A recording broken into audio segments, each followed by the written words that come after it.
प्यार और परीक्षा की आग में एक बेटा टूटने लगे और एक माँ की आंखों के सामने उसका घर बिखरने लगे। सोचिए, अगर किसी की जिद किसी की जान पर बनाए तो क्या वो जिद सही कहलाएगी या फिर वही जिद सब कुछ तबाह कर देगी। आने वाले एपिसोड्स में कहानी ऐसा करवट लेने वाली है कि हर रिश्ता कटघरे में खड़ा नजर आएगा। देव पहले से ही अंदर घुट रहा था, लेकिन अब वो एक ऐसा फैसला लेने वाला है जो उसकी सेहत पर भारी पड़ जाएगा। वो खुद को साबित करने की जिद में उसी राह पर चल पड़ेगा जिस तरह वसुधा ने अपने आत्मसम्मान के लिए संघर्ष किया था। फर्क बस इतना होगा कि वसुधा मजबूत निकली, लेकिन देव का शरीर और दिल दोनों साथ छोड़ने लगेंगे। वो ना ठीक से खाएगा, ना सो पाएगा, ना किसी से खुलकर बात करेगा। उसके चेहरे की रौनक गायब हो जाएगी, आंखों के नीचे काले घेरे और दिल में हजारों सवाल। और देखते ही देखते उसकी हालत इतनी नाजुक हो जाएगी कि परिवार को उसे दोबारा अस्पताल में भर्ती कराना पड़ेगा। अस्पताल के उस ठंडे कमरे में मशीनों की बीप बीप के बीच जब देव बेसुध पड़ा होगा, तब वसुधा की दुनिया हिल जाएगी। वो खुद को दोषी मानने लगेगी कि कहीं उसकी वजह से तो देव ने खुद को इस हालत में नहीं पहुंचाया।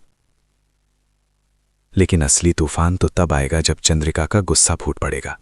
वो सारा इल्जाम वसु पर डाल देगी और ताने मारते हुए कहेगी कि ये सब तुम्हारे बाबा की उस परीक्षा की जिद का नतीजा है जिसमें मेरे बेटे की जिंदगी दांव पर रख गई।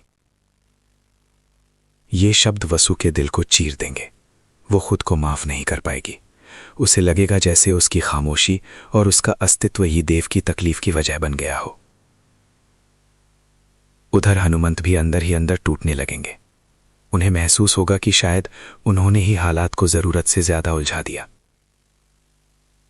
घर का हर कोना अपराध बोध और आरोपों से भर जाएगा।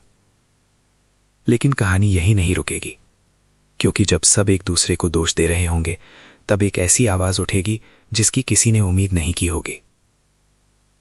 देव के पिता आगे आएंगे और चंद्रिका को आईना दिखाते हुए कहेंगे कि ये सब किसी परीक्षा या किसी एक व्यक्ति की वजह से नहीं, बल्कि तुम्हारी जिद और तुम्हारे अहंकार की वजह से हुआ है। वो साफ शब्दों में कह देंगे कि एक माँ का काम अपने बेटे को समझना होता है, उसे टूटने से बचाना होता है, ना कि अपनी शर्तों पर उसे परखना। ये सुनकर चंद्रिका के पैरों तले जमीन खिसक जाएगी। पहली बार उसे एहसास होगा कि उसकी जिद ने उसके ही बेटे को कमजोर बना दिया। उसकी आंखों में पछतावा छलक उठेगा और शायद उसी पल वो फैसला करेगी कि अब वो वसुधा को स्वीकार करने के लिए तैयार है। लेकिन क्या ये फैसला सच में दिल से होगा या फिर हालात का दबाव? क्या देव की हालत सुधरेगी या ये कहानी किसी और बड़े तूफान की ओर इशारा कर रही है? क्या वसुधा खुद को कभी माफ कर पाएगी और क्या चंद्रिका सच में बदल जाएगी? आने वाले पलों में हर रिश्ता एक नई परीक्षा से गुजरने वाला है, जहां प्यार, अहंकार और बलिदान की असली परिभाषा सामने आएगी। अगर आप भी जानना चाहते हैं कि देव की जिंदगी किस मोड़ पर जाएगी और क्या यह स्वीकारोक्ति सच होगी या सिर्फ एक सपना, तो जुड़े आइए हमारे साथ, क्योंकि आगे जो होने वाला है वो आपको हैरान कर देगा। वीडियो को आखिर तक जरूर देखें, क्योंकि हर पल में छिपा है एक नया राज और एक नया धमाका।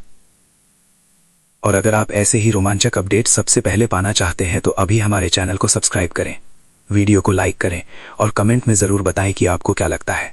क्या चंद्रिका सच में बदलेगी या फिर ये कहानी अभी और करवट लेगी? आपका एक सब्सक्राइब हमें और भी जबरदस्त ट्विस्ट आप तक लाने की ताकत देता है। तो देर मत कीजिए और अभी जुड़ जाइए हमारे परिवार के साथ।